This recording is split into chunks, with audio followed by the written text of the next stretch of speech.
Para sahabat, meneruskan diskursus tentang dekolonisasi ilmu pemerintahan dan rekonstitusi ilmu pemerintahan. Kali ini saya akan berbicara tentang repolitisasi ilmu pemerintahan. Pertanyaan dasarnya, apa itu repolitisasi dan mengapa saya menyampaikan repolitisasi, dan yang ketiga adalah apa relevansi repolitisasi itu terhadap pemerintahan, baik itu sebagai ilmu maupun sebagai praktek. Saksikan video ini secara tuntas.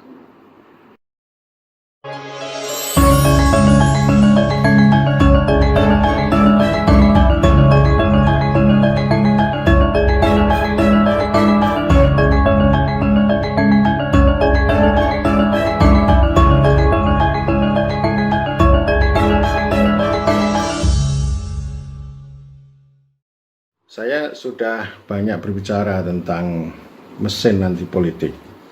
Ilmu pemerintahan itu anti politik. Semakin jauh dari politik, anti kekuasaan.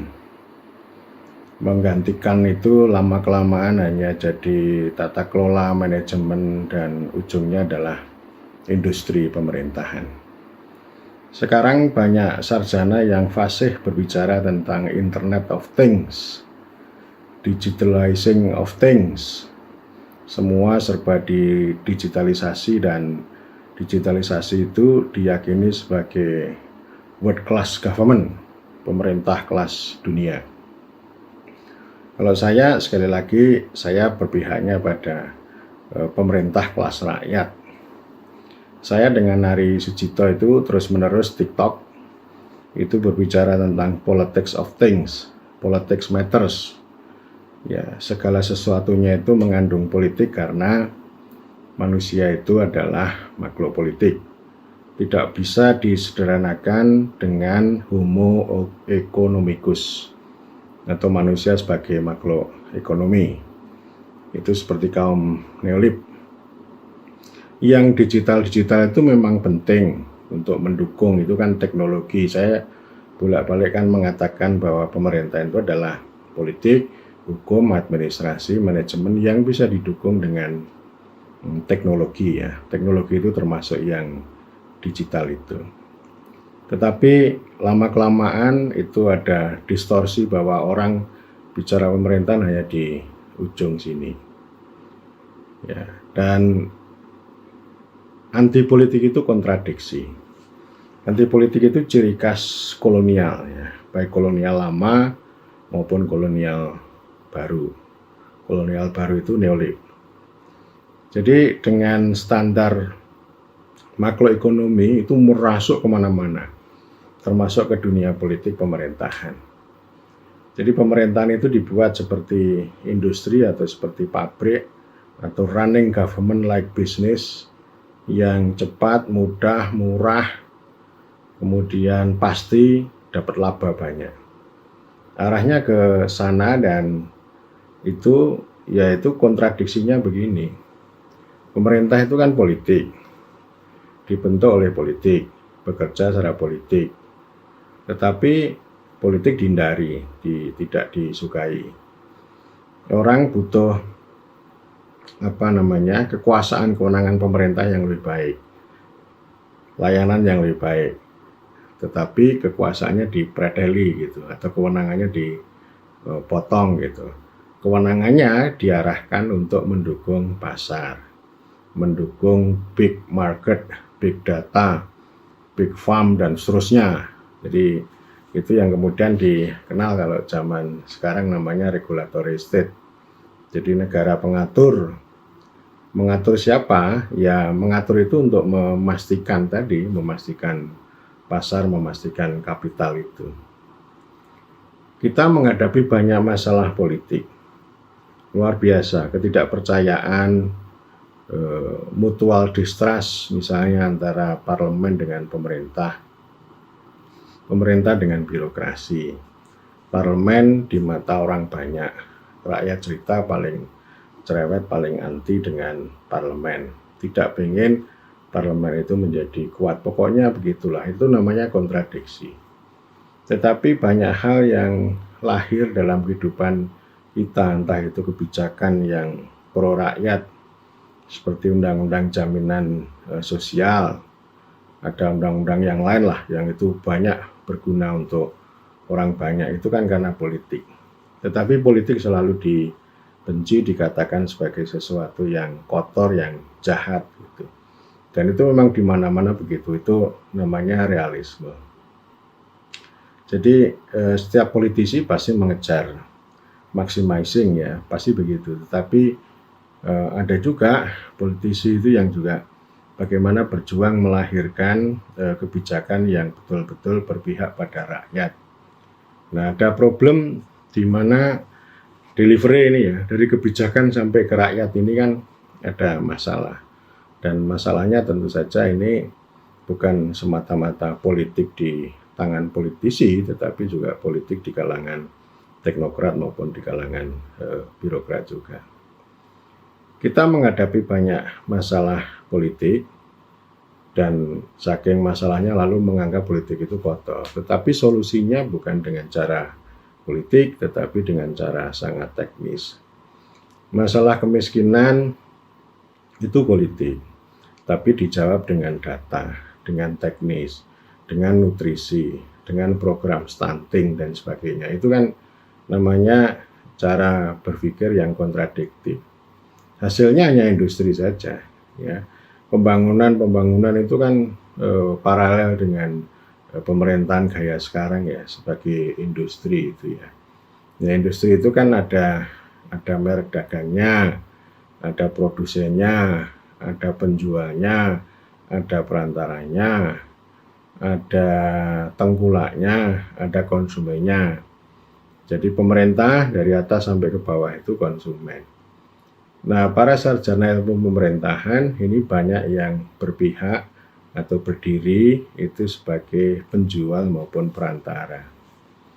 Tidak mengembangkan teori pemerintah atau teori pemerintahan yang betul-betul bisa memperkuat pemerintah. Ada banyak kontradiksi, ya, selain masalah politik dijawab secara teknis itu. Kontradiksinya yang lain kan ini ideologi, ya. Jadi anti politik itu ideologinya, ya, ideologinya kolonial sama neolib tadi. Jadi artinya ilmu pemerintahan itu kalau sibuk berbicara tentang tadi Internet of Things dan sebagainya tadi, atau bicara digital government misalnya, itu ya arahnya ke sana itu. Bukan pada kedaulatan rakyat, bukan pada negara hukum yang demokratis, tetapi ya pemerintahan yang teknokratik, ya. Jadi ini paradoks, kadang-kadang orang berbicara demokrasi tapi yang sebenarnya yang dicari itu indikator demokrasi. Indikator itu kan namanya itu ciri khas teknokrasi. Jadi bukan hakikat yang ditemukan gitu, tetapi metode atau cara, dan cara itu nanti akan terjebak pada governmentality, tidak menyentuh problem atau hakikat yang itu berdinamika di rakyat. Digital government dan seterusnya itu kan, yaitu kan omongan kaum manajerialis perkotaan atau teknokrat neoliberal, ini bahasanya Michael Lind, ya, dalam buku terbarunya The New Class War, ya. Nah, di kehidupan sehari-hari di rakyat ya nggak mikir sampai ke sana. Ada kelangkaan pupuk misalnya, harga komoditas pertanian yang turun gitu. Ini kan masalah denyut kehidupan petani atau rakyat jelata, tapi kan nggak menjadi perhatian teori-teori pemerintahan tadi. Jadi lebih banyak berbicara bagaimana menggunakan teknologi pemerintahan untuk pelayanan. Pelayanan untuk siapa maksudnya? Apakah digital government ini bisa menyelesaikan problem kelangkaan pupuk misalnya? Itu ada di mana-mana, ya. Dan itulah kenapa saya selalu berbicara pemerintahan kelas rakyat. Pemerintah itu yang berorientasi pada rakyat, itu ya denyut kehidupan itu. Jadi kalau saya berpikir tentang repolitisasi itu, pertama ya lihatlah realisme politik itu secara utuh, jangan disederhanakan. tahun 80 ada penulis namanya Lawrence Schaff. Dia berbicara bringing politics back in. Secara epistemologis, ya dia sebenarnya sedang mengkritik tentang metodisme. Jadi ilmu politik itu sibuk dengan metode, tetapi gagal menangkap realitas politik itu secara utuh.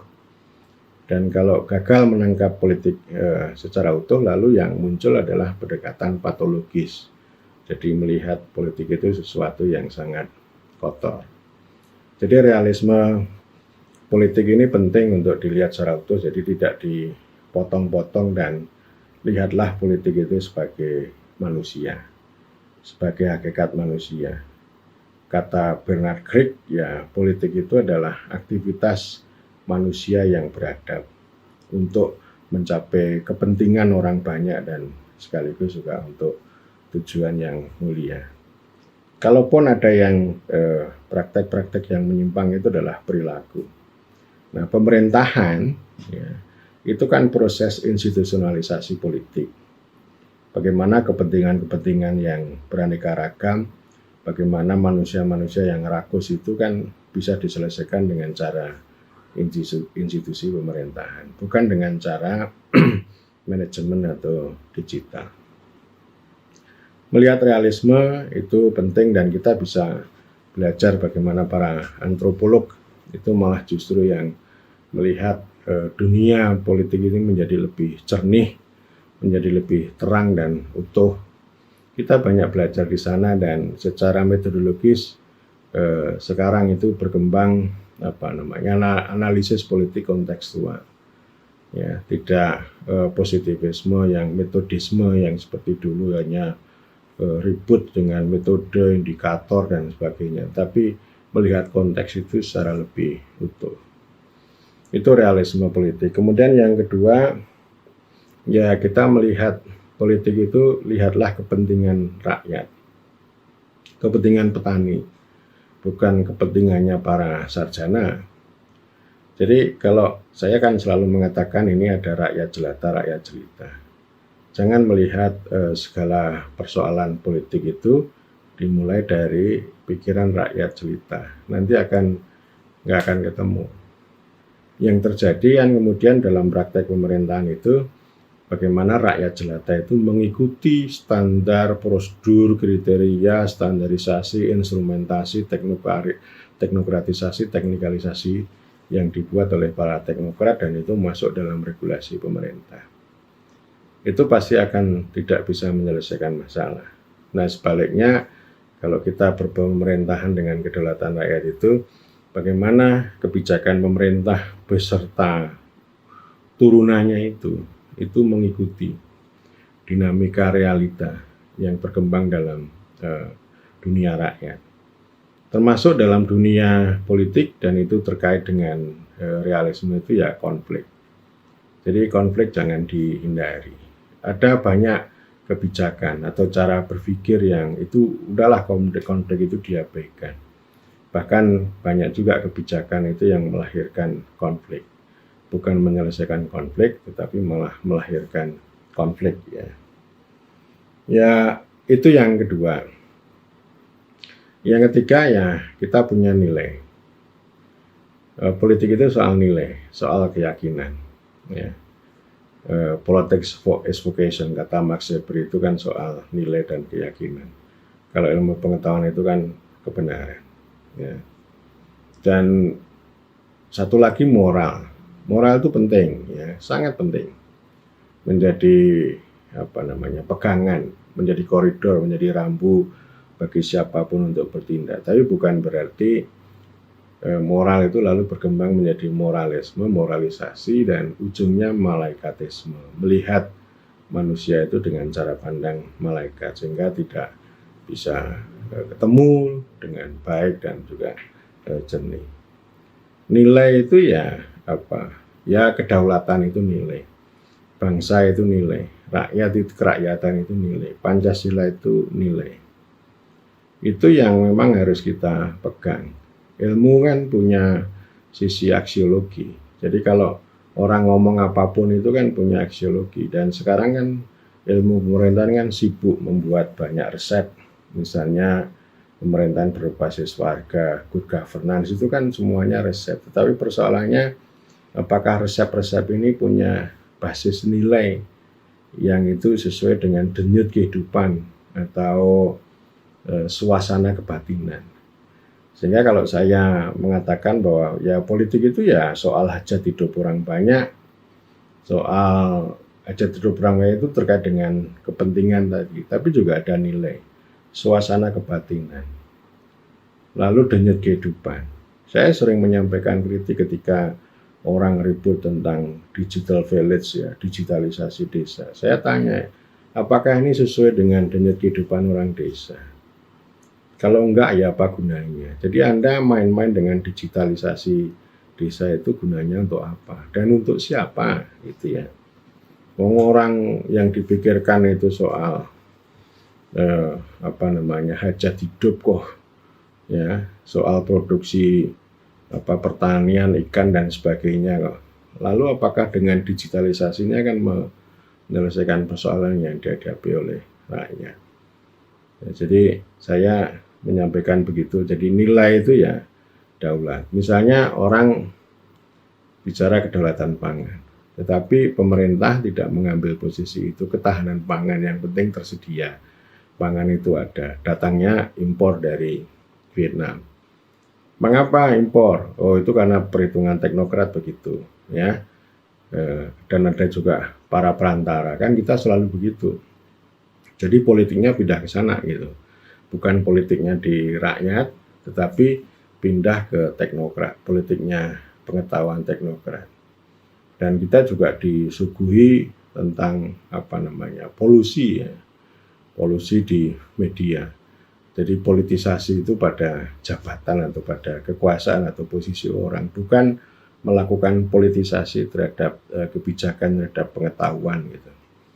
Ya. Jadi artinya gini, ini kan ada kesenjangan tadi ya antara nilai ketahanan dengan kedaulatan, antara cara pandangnya ilmuwan dengan kepentingannya petani, antara kebenaran yang diyakini oleh para ilmuwan dengan keyakinan politik yang itu tersambung antara politisi dengan rakyat, karena politisi bagaimanapun itu harus tergantung pada rakyat. Kalau tidak berjuang untuk rakyat, pasti tidak akan dipilih oleh rakyat. Ya, meskipun juga banyak yang berjuang keras tapi kalah sama politik uang. Ya itu tadi, ini kan lingkaran setan ini. Lingkaran setan ini nggak bisa terpecahkan dengan baik. Gitu. Jadi orang menuduh politik jadi masalah. Ya, banyak kan yang begitu. Lalu solusinya teknokratik. Teknokratik ini kan nggak menyelesaikan masalah rakyat. Nah, ini kan tambah lagi, ketidakpercayaannya tambah lagi. Itu namanya lingkaran setan. Lalu muncul populisme. Populisme ini kan juga anti politik, karena tidak melihat realitas secara utuh. Gitu. Ya.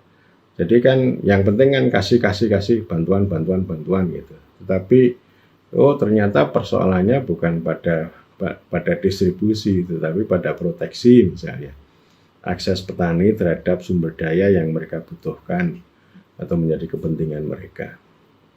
Jadi nilai itu selalu kita dorong lah, terutama ya kalau saya ya konsep nilai kerakyatan dan juga kedaulatan itu penting. Itu diskursus apapun perlu kita lihat ke sana. Kita bisa nilai itu bisa menjadi dasar bagi pembentukan politik pengetahuan, tidak hanya sekedar ilmu pengetahuan, karena pengetahuan adalah kekuasaan, pengetahuan adalah politik. Saya bisa kasih contoh, misalnya mengapa kita ini negeri agraris, ya, tapi ironi, kita punya IPB yang hebat, punya pertanian yang hebat, fakultas pertanian yang banyak, sarjana pertanian yang melimpah ruah, penyuluh pertanian yang banyak banget. Tapi kok pertanian mengapa begitu gitu kan. Lalu orang mengatakan, oh ini nggak ada political will gitu. Saya telusuri gitu. Oh ternyata persoalannya adalah ini, ya perdebatan di antara ilmu sendiri, antara sarjana pertanian dengan sarjana ekonomi. sarjana ekonomi pengennya industri yang lebih cepat, mendatangkan uang, mendatangkan kekayaan. Nanti kalau kebijakan ekonominya ngikuti nalarnya pertanian, biayanya banyak, belum tentu berhasil, hasilnya kecil kan gitu. Nah, politik itu memilih di sini gitu. Dan itu karena zaman dulu, zaman Soeharto dulu. Soeharto lebih percaya pada teknokrat yang berpihak ke sini, ke industri daripada ke pertanian. Jadi pertanian itu disingkirkan, selalu dikorbankan. Ya, jadi misalnya begini nih, harga beras ditekan ya, dibikin stabil. Itu kan menjaga supaya kaum miskin perkotaan yang sebenarnya juga berasal dari desa itu tidak bergejolak. Yang dikorbankan kan petani kan gitu. Ya, itu selalu begitu. Ini bukan semata-mata politik di ranah politik, tetapi ini kan sebenarnya juga pertarungan antar politik pengetahuan, antara sarjana pertanian sama sarjana ekonomi neoklasik atau yang sekarang ya sarjana ekonomi yang berhaluan neoliberal. Ini akan semakin jauh ini. Jadi livelihood, kehidupan yang semakin jauh dari rakyat itu akan semakin pertanian yang sebenarnya sesuai dengan denyut kehidupan atau hajat hidup ruang banyak itu akan semakin jauh dari dunia politik. Ini sengaja jauhkan begitu ya. Kemudian juga penting repolitisasi itu soal relasi kuasa. Ini dalam epistemologi ya. Ilmu pemerintahan itu penting untuk melihat ini. Siapapun boleh ya, misalnya mengkaji ya, orang kalau mau mengkaji kecamatan ya jangan model administrasi atau ilmu perkantoran, tapi misalnya begini nih, relasi camat dengan kepala desa misalnya, kan di situ ada proses relasi, itu ada proses negosiasi, bahkan ada governance di situ, ada negosiasi, bagaimana kelakuan camat gitu ya terhadap kepala desa. Demikian juga dengan di dalam itu, di dalam studi soal pemerintahan desa, perangkat desa juga jangan ngomong efektivitas, involusi, nanti itu tidak akan memperoleh pengetahuan yang memadai. Tapi penting untuk melihat misalnya relasi kuasa antara perangkat desa dengan kepala desa, dengan BPD, dengan aktor-aktor yang lain. Itu namanya studi pemerintahan itu begitu ya. Jadi ini memasukkan bringing politics back in, memasukkan dalam analisis ya, dalam interpretasi, dalam eksplanasi, dan nanti kalau menghasilkan resep, menghasilkan rekomendasi atau preskripsi itu sesuai dengan dinamika yang terjadi secara kontekstual kan gitu. Ya, jadi ini relasi kuasa itu, dan setiap dalam praktek juga gitu kok. Kayak tadi ngomong pertanian ini kan soal relasi kuasa antara teknokrat ekonomi sama para sarjana pertanian. Jadi bukan semata-mata ilmu yang murni, ilmu yang objektif, enggak, ini namanya politik pengetahuan ya. Jadi politik pengetahuan itu nanti ujungnya akan berbicara tentang ini ilmu itu untuk siapa ya. Ilmu pemerintahan ya, ilmunya kalau kita mau repolitisasi ya ilmunya harus untuk rakyat dong. Sekarang udah zamannya kita meninggalkan konsep kami Sumpah Pemuda ya, kami satu bangsa Indonesia. Saya diskusi dengan Anom kemarin ya, sekarang zamannya kami rakyat ya, kami satu rakyat Indonesia. Itu ilmu pemerintahan juga itu ke sana. Jadi rakyat itu kan konsep politik, dan pemerintahan kita ya karena rakyat. Pemerintah itu dibentuk karena rakyat. Nanti lain kali saya akan berbicara lebih jauh tentang pemerintahan rakyat dan pemerintahan warga. Kemudian yang berikutnya, yang terakhir, itu soal otoritas pemerintah itu penting. Government matters ya. Jadi di video sebelumnya saya juga sudah bicara governing ya. Jadi ya pemerintah itu. Jadi pemerintah itu siapa? Ya pemerintah itu yang paling utama ya para pihak yang itu dipilih, dibentuk oleh rakyat, entah itu kepala pemerintahan atau parlemen. Kalau kita mau mencapai tujuan-tujuan negara yang hebat-hebat itu, maka ini harus utama, ini harus kuat gitu. Ya kalau kita mau pengen adil dan makmur gitu, ya butuh ini dulu, butuh politik, butuh kedaulatan rakyat yang itu dijalankan oleh pemerintah dan parlemen. Nggak mungkin kita nggak akan ada malaikat di dunia ini, jangan percaya. Dan saya juga tidak percaya dengan konsep negarawan yang sakral dan suci. Kita butuh pemerintah, ya. Pemerintah yang apa? Yang memiliki kekuasaan tidak tak terbatas. Ya, poinnya itu ya, tidak tak terbatas. Nah, itu politik. Atau negara rakyat atau pemerintahan yang berkedaulatan lainnya. Jadi ini saya bolak-balik saya sampaikan, ini diulang-ulang, tapi ini terus-menerus akan saya reproduksi karena sebenarnya underlying perkara itu ada di situ. Core problemnya itu ada di situ, dan ini yang terus-menerus ditinggalkan oleh para sarjana ilmu pemerintahan dari dulu sampai sekarang. Jadi orang tidak berbicara tentang pemerintahan demokratis, tetapi justru berbicara mengarahkan dan juga menjadi perantara bagi pembentukan pemerintahan yang teknokratis. Demikian, terima kasih.